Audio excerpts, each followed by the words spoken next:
넘어야 할 현실에 큰 강에 섰을 때, 넘어야 할 현실에 큰 강에 섰을 때라는 제목으로 하나님 말씀 증거하도록 하겠습니다. 우리가 말씀을 듣는다는 것은 비전을 받는다라는 얘기가 똑같습니다. 그렇죠. 이 말씀의 어마어마한 세계가 우리 가운데 밀어닥치잖아요.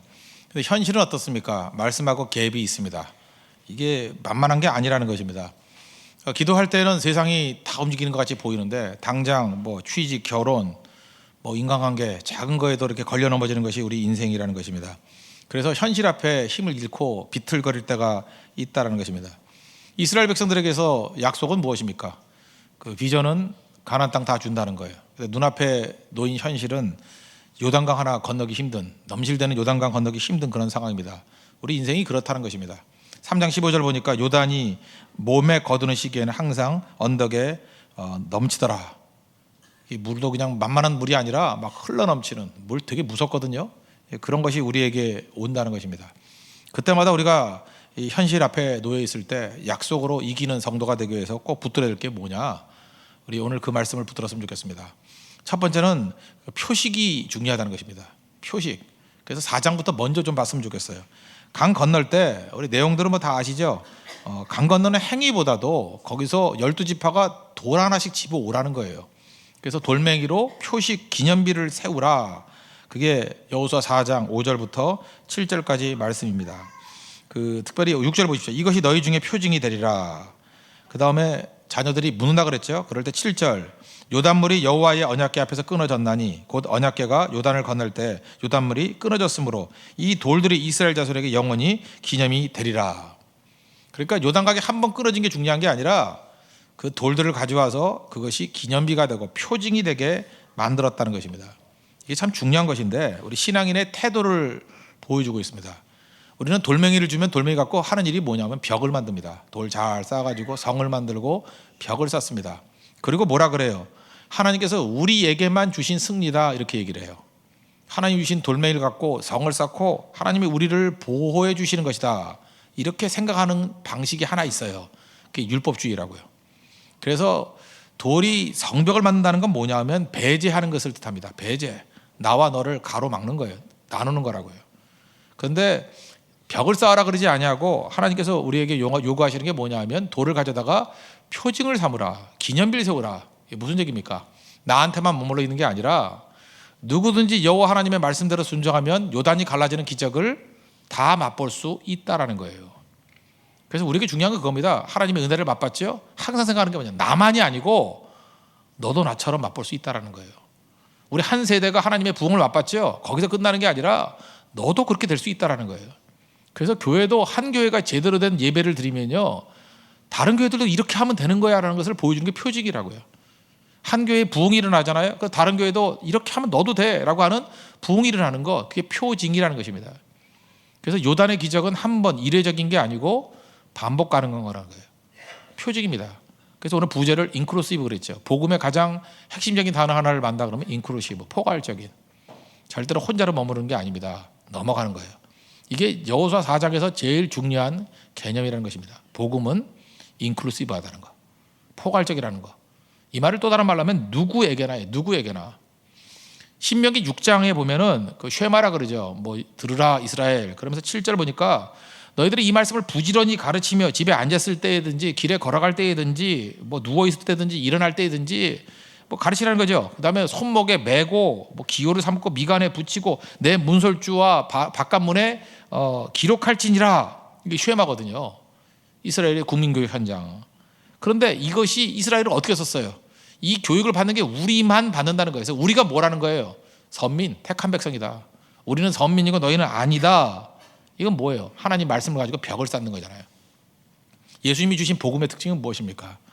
이렇게 하나님의 영광과 은혜를 받았던 것과 마찬가지로 너희들도 하나님 말씀대로 순종하면 그렇게 된다예요. 이게 인클루시브라고. 그래서 여러분들이 어떻게 보면 나는 퍼스트 펭귄이 되는 겁니다. 첫 번째 시작하는 거지 누구나 다 따라서 할 수 있는 거예요. 그게 복음이라고요. 근데 어느 순간인가 마귀에게 속게 되면은 이게 표식을 세우라는 기념비를 가지고 성을 쌓는다니까요. 벽을 만든다니까요. 그래서 나만, 우리만, 우리가 최고야 뭐 이러는 거. 굉장히 위험한 접근이 될 수밖에 없다라는 것입니다. 그래서 예수님은 뭐라 그래요? 심지어 예수님 자신의 능력조차도 첫 번째라고 얘기를 해요. 이게 첫 번째일 뿐이지 시작일 뿐이지 나만 할 수 있는 게 아니다. 그걸 보여주고 있습니다. 우리가 잘 암송하는 요한복음 14장 12절에 이렇게 말씀하십니다. 진실로 진실로 너에게 이르노니, 예수님께서 아멘 아멘 이고 그 아멘 아멘 두 번 나올 때, 진실로 진실로 나올 때는 중요한 메시지 할 때거든요. 그래서 진실로 진실로가 나올 때는 줄 거놓으세요. 다 중요한 메시지예요. 나를 믿는 자는 나의 하는 일을 저도 할 것이요 또한 이보다 큰 것도 하리니, 이런 말씀이 나와요. 예수님이 하신 일 믿는 자가 할 수 있어요, 없어요? 할 수 있대요. 그리고 이보다 더 큰 일도 할 수 있대요. 무슨 얘기입니까? 예수님은 배제시키는 게 아니고 나만 한 거고 너희는 못해가 아니라 내가 시작했다라는 거예요. 스타터라는 거예요. 너희들도 할 수 있다. 이게 표식입니다. 그래서 우리가 해야 될 일은 뭐예요? 길 여는 거예요. 시작하면 다 할 수 있습니다. 한 사람이 충성하면 다 충성할 수 있고요. 한 사람이 새벽기도 하면 다 새벽기도 할 수 있고, 한 사람이 철야기도 하면 다 철야기도 할 수 있고, 우리가 홍대에 있는 많은 사람들을 전도해 시하면 다 전도할 수 있고요. 20대를 부흥 일으키면 다 일으킬 수 있고요. 30대가 변화되면 다 변화될 수 있어요. 우리가 저녁 예배에 크나큰 부흥이 일어나면 다 저녁 예배에 부흥이 일어날 수 있고, 추석 때 이렇게 모여서 열심히 예배 드리는 모습이 있으면 뭐 이후에도 더 추석이 아니라 뭐 추석 엎어치기 해도 더 모일 수 있어요. 시작이라고, 시작. 그래서 여러분들 이 개념이 되게 중요한 건데, 벽을 쌓아놓고 우리만 최고다 그러면 이게 아집에 사로잡힐 수 있고요. 또 하나, 우리밖에 안 남았으니 하면은 이게 또 좌절이 될 수 있어요. 엘리야가 그랬잖아요. 나밖에 없사오니. 그건 나쁜 뜻의 의미죠. 나밖에 안 남았다고. 절대 그렇지 않다고요. 복음은 전염병이에요. 시작하는 거라고. 언제나 내가 은혜 받으면 반드시 생각이 들 게 뭐냐면, 이 은혜를 누구에게 전달해 줄까? 난 시작이니까 2번 3번이 누굴까? 그 생각을 해야 된다는 것입니다. 그럼 변화가 돼요. 좋은 것이 있죠. 그러면 2번 3번이 누구일까? 이게 표식이에요. 여러분의 삶도 신앙이 벽이 아니라 표식이 되는 은혜의 역사가 있기를 바랍니다. 그러면 승리한다는 거예요. 오늘 여호수아 4장을 통해서 이 말씀 붙들고 항상 승리하는 믿음의 종 되기를 바랍니다. 그래서 성경을 보세요. 누구든지죠. 사도행전 2장 21절 보니까 누구든지 예외가 없어요. 주의 이름을 부르는 자는 구원을 얻으리라. 그 다음에 마가복음 11장 23절 같은 데 보니까 누구든지 이 산더러 들려 바다에 던지라 하며 그 말하는 것이 이룰 줄을 믿고 마음에 의심치 아니하면 그대로 되리라. 한 사람만 되는 게 아니고 누구든지 다 된다는 거예요. 이 누구든지의 첫 번째 문을 열 수 있는 하나님의 거룩한 종들 되길 바랍니다. 두 번째로 이 현실 앞에 놓여 있을 때 우리가 붙들어야 될 게 뭐냐면 말씀 따라가라는 거예요. 말씀 따라가는데 오늘 젊은이 예배 때 그 그림 하나 좀 보여주세요. 인상주의 화가 중에 구스타프 카이보트가 썼던 그 그림인데 오르막길이라고. 여기 보니까 오르막길이에요. 이게 부부같이 보이죠? 부부라는 걸 알 수 있는 게 뭐죠? 딱 붙어 한다니까 부부잖아요. 그죠? 이 부부라고요, 이게. 예, 부부는 이렇게 걸어가요. 예, 부부예요. 근데 지금 아름답다는 얘기예요. 지금 가운데가 텅 비어 있죠. 사람 하나가 지나갈 수 있죠. 이렇게 적정한 거리를 둘 때 계속 같이 갈 수 있어요. 팔짱 끼고는 얼마나 갈까요? 1km도 못 가요. 이렇게 가야지 이게 부부라는 거예요. 인생은 오르막길인데 이렇게 가라. 어느 정도요? 적정한 거리를 두고. 우리 인생이 그래요. 인간관계를 잘 못 맺는 사람들의 특징이 뭐냐면 밀착하는 사람이 있어요. 딱 붙어가는 사람. 그런 사람 좀 떨어지게 만들어야 돼요. 그걸 스토커라 그래요. 아무리 가까운 사람들 이렇게 딱 붙으면요, 절대로 같이 동행할 수가 없습니다. 또 너무 떨어져가지고 적대적인 관계가 있는 사람들은 좀 가까이 가도록.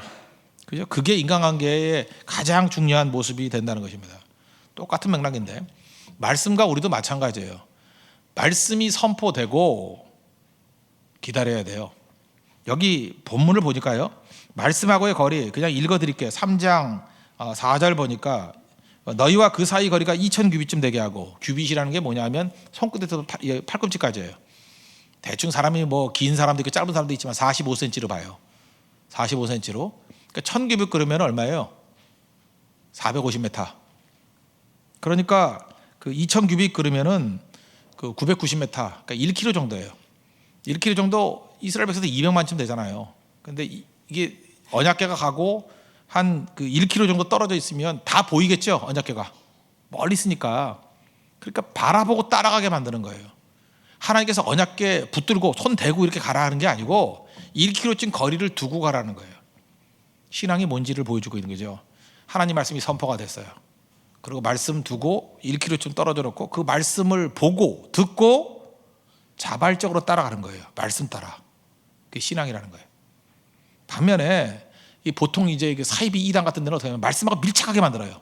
말씀 그대로 하다못해 뭐 어떻게 먹고 살아야 될지, 어떤 집에 살아야 될지, 누구하고 결혼해야 될지 밀착해가지고 일일이 다 간섭을 해요. 이게 밀착이죠. 이게 오래 못 가요. 이 병드는 거지. 그리고 너무 떨어져가지고 1년에 한 번씩 말씀 들어. 성탄절마다 와가지고, 그죠? 그러면 이건 적대 관계죠. 너무 떨어지니까. 그러니까 중요한 게 뭐냐? 말씀이 떨어지면 보이는 정도 떨어져가지고 자발적으로 자기 순종해서 따라가는 게 신앙생활이라는 거예요. 언약궤가 안 보일 정도로 되면은 빠른 걸음으로 가야죠. 이거 안 보이네, 막 뛰어가야 돼요. 그리고 적정한 거리를 두고. 이게 노예가 아님을 보여주는 거예요. 노예는 명령하면 명령대로 따라야 됩니다. 근데 하나님 말씀은 그게 아니에요. 말씀이 선포가 되고 내가 바라보고 따라가는 거예요. 아름다운 거리. 여러분들 그 잔소리가 왜 나쁜지 아십니까? 잔소리에는 폭력성이 있기 때문에 그래요. 내가 말하면 말한 대로 지금 눈앞에서 해야 돼요. 아니거든요. 신뢰관계는 뭐예요? 말하고 가는 거예요. 그럼 그 말씀을 따라서 순종해 가는 거예요. 1km 정도의 거리. 이 정서적인 거리입니다. 그게 아름다운 관계를 이루어가는 거라고요. 조바심에 빨리 지금 당장 얘기해, 지금 말하면 안 갈 거야 뭐 이러면서 달라보면 스토커지. 그게 절대 적당한 관계가 아니라니까요. 그래서 우리가 관계 속에서 서로 좋은 것을 주고받는 법을 반드시 배울 줄 알아야 된다는 것입니다. 너무 가까운 관계가 있습니까? 약간 거리 뜨십시오. 너무 멀어져 있습니까? 이제 좀 가까이 가십시오. 그게 중요하다는 거예요. 이스라엘 백성들은 하나님 말씀 앞에, 여기도 마찬가지예요. 요단강이 갈라질 때 하나님 말씀 듣고 갈라지고 난 다음에 걸어간 게 아니에요. 말씀 듣고 요단강 가운데로 갔더니 그때 비로소 갈라지기 시작했어요. 다른 거죠. 말씀이 선행되게 될 때 우리 인생에도 기적을 맛보게 된다. 그것을 우리에게 보여주고 있다는 것입니다. 그래서 우리의 모든 관계들이, 그래서 그 정도의 기다림은 꼭 필요한 겁니다. 적정한 거리가 필요하다는 거예요. 그래서 하나님 앞에서 말씀 때문에 서로를 주고받고 대화가 가능한, 그래서 말씀이 우리를 이끌어가는 우리 거룩한 인생들 되기를 바랍니다.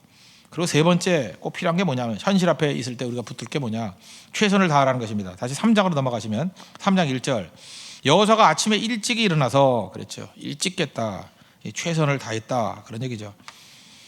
잘 보면은 그 아브라함이 이삭을 모리아산에 바치러 갈 때도 아침 일찍 일어났다고 얘기를 했습니다. 성경에 보면요, 훌륭한 사람도 다 아침에 해요. 그리고 훌륭하지 않은 분들은 다 밤에 못 찾아와요. 뭐 그래서 니고데모도 예수님 밤에 찾아왔더니 새벽에 찾아오는 건 마리아지 니고데모가 아니라고요. 그래서 여러분들 새벽에 주무시고 깬다는 건 굉장히 위험한 겁니다. 그죠? 이게 새벽엔 깨 있어야 돼요. 새벽에 제일 안전한 시간인데 예수님 만나는 시간이에요. 새벽에 제일 안전한 시간인데 기도하는 시간이라고. 요단강도 새벽에 갈라지고 홍해도 새벽에 갈라졌다는 거 잊지 마십시오. 이게 뭐예요? 최선을 다했다는 거거든요. 골로새서 3장 23절 보니까 무슨 일을 하든지 마음을 다하여 죽게 하듯 하고 사람에게 하듯지 말라. 무슨 얘기입니까? 최선을 다하는 인생이 되라는 것입니다. 언제 최선을 다하죠? 이렇게 마음에 기쁨이 있을 때 최선을 다하잖아요. 그래서 하나님의 일들을 할 때는 이 최선을 다하는 모습이 있어야 된다는 것입니다. 바울도 골로새서 1장 29절 보니까 내 속에서 능력으로 역사하시는 이의 역사를 따라, 성령이죠. 성령이 내 안에 역사한다는 거예요. 그런데 성령만 의지하고 그냥 가만히 있겠다, 그게 아니고 힘을 다하여 수고하더라. 성령과 함께 결을 맞춰 간다는 거예요. 그게 중요한 거죠. 성령과 함께 수고하는 인생을 살겠노라. 부지런하여 게으르지 말고 열심을 품고 주를 섬기라. 로마서 12장 11절 말씀이죠. 이게 성도의 삶이라는 것입니다. 그래서 힘써야 됩니다. 애쓰고 힘쓰는 것들이 꼭 필요하다는 거예요. 특별히 숫자가 적거나 이렇게 연약해질 때 있죠. 그때에서 더 열심을 내야 됩니다. 그럴 때 하나님께서 은혜를 한량없이 부어주셔요. 우리 인생 가운데 어떤 결핍의 시기가 있거든요. 그럴 때 내가 짐을 2개, 3개를 짊어져야 될 때가 있어요. 그거 피하지 마십시오. 그게 기회예요, 기회. 언제나 결핍의 시대가 있거든요. 그때가 기회라고요. 야구 선수 보십시오. 이번에도 우리 강정호 선수가 피츠버그에 가가지고 그래도 좀 잘 뛰게 됐던 이유가 뭐냐 하면 자기 포지션에 있던 머서라는 그 선수가 다쳐서 그래요. 다치고 나니까 기회가 더 많이 오는 거죠. 그 기회라고요. 왜 남이 다친 것까지 네 개까지 짐을 맡기느냐, 그거 아니라고요. 기회라고요, 기회. 그 친구가 나오니까 이제 강정호가 다쳤어요. 서로 주고받고 하는 거잖아요, 그죠? 우리 인생도 마찬가지예요. 내게 짐이 많이 오는 게 기회라고요. 제가 아는 사람 가운데 어떤 자매가 그러더라고요. 뭐 직장에 갔는데 직장에는 모든 일이 자기한테 다 몰려든다고. 내가 그래서 박수를 쳤어요. 그 기회라고, 그죠? 뭐 자기가 이제 막내 일까지 시작해서 뭐 중야 일까지 다 한다고. 그 기회라고. 얼마나 좋은 기회예요. 중요 인물이 되는 건데. 일 무서워하지 마십시오. 그리고 최선을 다하십시오. 그럼 하나님께서 그거에 맞는 한량한 능력과 은혜를 부어 주신다는 것입니다. 베드로, 예수님이 뭐 주권에 의해서 그를 부르셨겠지만 특별히 베드로를 부르신 이유 중에 하나가 뭘까라고 생각하면 그의 열심히 최선을 다하는 모습들. 누가복음 5장에 보면은 그 그물질하는 거 보십시오. 밤새도록 그물질했다는 거 아니에요. 못 잡아도 계속 던졌다는 거 아니에요? 쉬운 거 아니에요. 우리 열매 없으면 안 하잖아요. 뭐 잡혀야지. 헛그물질을 밤새도록 할 수 있는 건 대단한 존재 아닙니까? 거기다가 그물 다 정리했는데 예수님이 한 번 더 던져라. 목수가 와가지고 어부한테 한 번 더 던져라. 밤이 맞도록 뭐 수고했지만 얻은 것이 없지만은 말씀에 의지하여 이 보통 사람이 하는 일이 아니에요. 최선을 다하는 사람이라고. 여러분, 그래서 항상 짜증나고 승질 날 때 한 번 더 순종하는 게 되게 필요해요. 내가 할 때까지 해봤어. 다 해봤어. 아니에요. 한 번 더 해야 돼요. 한 번 더. 주님께서 항상 그래요. 다 지쳐 있을 때 이제는 난 끝이야. 번아웃 됐어. 그럴 때 한 번 더 던질래? 빚자의 본전이 아니라 무조건 해야 돼. 무조건. 그때가 기적의 시간이에요. 말씀에 의지하여 그물을 내리리다. 근데 뒤집히는 거예요. 어찌 보면 주님께서는 우리에게 그 마지막 내 힘의 한계까지 다다를 때까지 이렇게 탈진하게 만들지도 몰라요. 너무 가난하게, 너무 사업이 안 되게, 너무 막히게, 너무 관계가 깨지게, 너무 외롭게, 다 너무거든요. 내가 생각할 때가 끝이라고 생각해요. 이제는 갈 때까지 갔어. 그때 분명히 화가 나는 명령을 내리셔요. 깊은 곳에 가서 한 번 더 그물을 내릴래? 베드로 같은 성격이니까 내리는 거예요. 이게 훈련이 안 되면요 절대 못해요. 이거 이미 번아웃 됐는데 뭘 또 던지냐. 근데 내릴 때 기적이 나타나는 거예요. 내릴 때. 여호수아, 여러분 생각해 보시죠. 이 요단강 건널 때도 이미 다 지쳐 있는 상태예요. 그죠? 지쳐 있는 상태에 아침에 일찍 깨는 거 쉬운 게 아니라고. 근데 그때 깨는 사람이 일을 하는 거고, 여리고성도 보십시오. 여리고성 그거 한 바퀴씩 돌고 마지막 6바퀴 도는 게 쉬운 일이에요? 200만이 되는 사람이. 그 위험도 있고 말도 하면 안 되고 똑같은 일 반복하는 게 얼마나 힘든지 알아요? 처음엔 하죠. 이틀째, 3일째, 사흘째 분명히 투덜이 중에 하나 나온다고 우리 지금 뭐 하는 짓이야? 그러면 이제 웅성웅성하기 시작하고. 그래서 주님께서 말하지 말라 그런 거예요. 사실 제일 힘든 게 뭐냐 하면, 사실 이렇잖아요. 한 바퀴 돌면 조금 무너지고 2바퀴 돌면 20% 무너지고. 그 재밌잖아요. 그 마지막 6바퀴 돌 때 다 무너져서 와 소리 질 때니 완전 박살이 나더라. 아니에요. 마지막 날 6바퀴 돌 때까지 아무런 일도 벌어지지 않았어요. 그때가 가장 지칠 때잖아요. 마지막 바퀴 돌고 외쳤을 때 무너졌다고. 언제나 하나님께서 일하시는 방법은 그런 거라고요. 그래서 여러분 지금 지쳤다고 생각할 때가 지친 게 아니고, 여러분 지쳤다고 말하지만 영적인 관점에서는 응답의 때가 다 된 거예요. 이제 필요한 게 무엇입니까? 포기하지 말고 낙심하지 말고 끝까지 가라는 거예요. 끝까지. 그래서 여러분들 무슨 훈련을 시켜야 되냐? 한 번 더 하는 훈련을 시켜야 됩니다. 한 번 더 하는 훈련. 여러분 기업체에서 왜 공부 잘하는 사람 뽑는지 아십니까? 그 중고등학교 때 뭐 배운 거, 대학교 때 배운 게 뭐 그렇게 중요해요? 공부한 내용, 그 컨텐츠를 보는 게 아니에요. 태도를 보는 거지. 공부를 잘한다는 건 뭐예요? 시험 전날까지 악착같이 공부했다는 거 아니에요? 포기하지 않은 거 아니에요? 되게 공부 못하는 애들 포기하고 자잖아요. 걔네들은 불면증이 없잖아요. 항상 잠이 오잖아요. 그죠? 소화도 잘 되잖아요. 잘 자고. 그러니까 쉽게 말해서 여러분들 가운데 많은 숫자가 그럴 건데, 시험 범위가 있잖아요. 시험 범위가 있으면 학생의 기본은 시험 범위가 있으면 시험 범위를 잘 하든 못하든 한 번은 봐야 됩니다. 그게 양심범 아니에요? 1페이지부터 100페이지까지 시험 본다 그러면 건성으로 보든 뭘 보든 간에 하여튼 한 번은 봐야 될 거 아니에요. 한 번은 보고, 공부 잘하는 꼼꼼히 보고, 공부 못하면 대충 보고. 그래도 한 번은 봐야 될 거 아니에요. 근데 비양심적인 인간들이 있어요. 한 번도 안 봐요. 30페이지 보고 70페이지 찍겠대. 이런 사람은요 정말 평생 찍히는 인생이에요. 그 사람에게 기업체에서 만약에 일을 맡겼다 그러면 일도 그렇게 해요. 30% 일하다가 나머지 찍어요. 그래서 나라 망치고 기업 망치고 다 망치는 거라고. 뽑을 수 없는 거죠. 그래서 이 사람이 어느 선까지 최선을 다할 수 있어요. 100페이지를 최선 못하는 사람은 10페이지 주는 거예요. 10페이지를 다 보나. 근데 이건 버릇이에요. 10페이지를 줘도 3페이지 읽고 7페이지는 포기해요. 이건 뭐예요? 정신이 썩은 거예요. 노예 근성이라고. 그거를 고칠 때까지 해야 되는 거라고요. 고칠 때까지. 자기가 왜 낙오가 되는지 몰라요. 그래서 이 사람은 머리 쓰는 거 시키면 안 돼. 노동을 시켜야 돼. 노동을 시키는데 묘한 건 노동도 마찬가지예요. 30% 잘하고 나머지 노동땡이 쳐. 그래서 그 다음에 깨닫게 되는 거죠. 정신적인 문제가 있다고, 멘탈에 문제가 있다고. 이게 노예 근성이거든요. 이스라엘 백성들은 430년 동안 노예였어요. 노예 근성이 있을 만도 하잖아요. 하나님 백성들이 지금 가르쳐 주는 게 뭐예요? 아침에 일찍 깨가지고 만나, 깨지 않은 만나 못 얻게 만드는, 스스로 일찍 깨서 자기 자신을 자립하게 만드는 훈련을 시키고요. 말씀 1km 떨어져가지고 따라가는 훈련을 시켜가지고 내 결정하에 따라가는 거, 하나님 말씀을 따라가는 것이 내 자발적인 순수함을 가지고 따라가는 것들을 훈련시킨 거예요. 40년 훈련시킨 거라고요. 그러니까 이제 최선을 다하는 모습이 되잖아요. 하루아침에 되는 거 아닙니다. 빨리 변화가 돼야 돼요. 이게 약속 붙들고 현실의 벽 앞에서 승리하는 하나님 백성들의 길입니다. 지금도 보면은 막막해 보이죠. 약속은 너무나도 큰데 약속은 당장 이루어지는 거 아니거든요. 굉장히 많은 것들이 있어요. 표식을 세우십시오. 내가 승리할 거예요. 우리 이제 역순으로 배운 거예요. 승리했어요. 요단강 건넜어요. 나만이라고 생각하면 안 됩니다. 나도 건넜으니까 이제 누구나 할 수 있어. 문 여는 거예요. 내가 승리했으니까 누구나 승리할 수 있어. 문 여는 거예요. 그런 사람 밑에는 수없이 많은 제자들과 수없이 많은 생명들이 따라가게 돼 있습니다. 그게 복음이에요. 복음. 그리고 현실의 강 앞에 놓였을 때 우리가 꼭 붙들어야 될 것들이 뭐냐? 말씀 따라가면 이긴다는 거예요. 근데 말씀이 자발적인 거예요. 1km의 거리를 두고 말씀 선포되고 순종의 길을 걸어갈 때 놀라운 능력이 나타납니다. 오늘 저녁 말씀드렸으니까 새벽엔 알아서 나오십시오. 그게 2000규빗이에요. 순종하다 보면 되는 거고, 너무 떨어졌다 그러면 뛰어오십시오. 떨어져 버리면 나고자 되는 거예요. 그리고 우린 노예가 아니거든요. 최선을 다해서 뛰게 될 때 항상 한계 상황에서 주님이 한 번 더 말씀하셔요. 금을 던질래? 말씀에 의지하여. 그때 기적의 역사가 나타난다는 거예요. 그래서 승리를 거두게 되면 이제부터 우리가 붙드는 건 뭐예요? 노예로서는 예수님을 믿을 수가 없어요. 노예로는 하나님을 섬길 수가 없어요.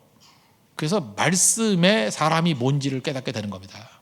아, 말씀의 사람은 끌려가는 인생이 아니라 내가 말씀에 매혹돼서 뛰어가는 인생이 된다는 거. 그게 훈련입니다. 그런 백성들이 여러분 가운데 나오고 항상 승리할 수 있는 우리 주의 백성들 되기를 바랍니다. 오다 자리에서 일어나겠습니다. 주님 말씀하시면 내가 나아가리다 찬양하겠습니다. 주님 말씀하시면 내가 나아가리다.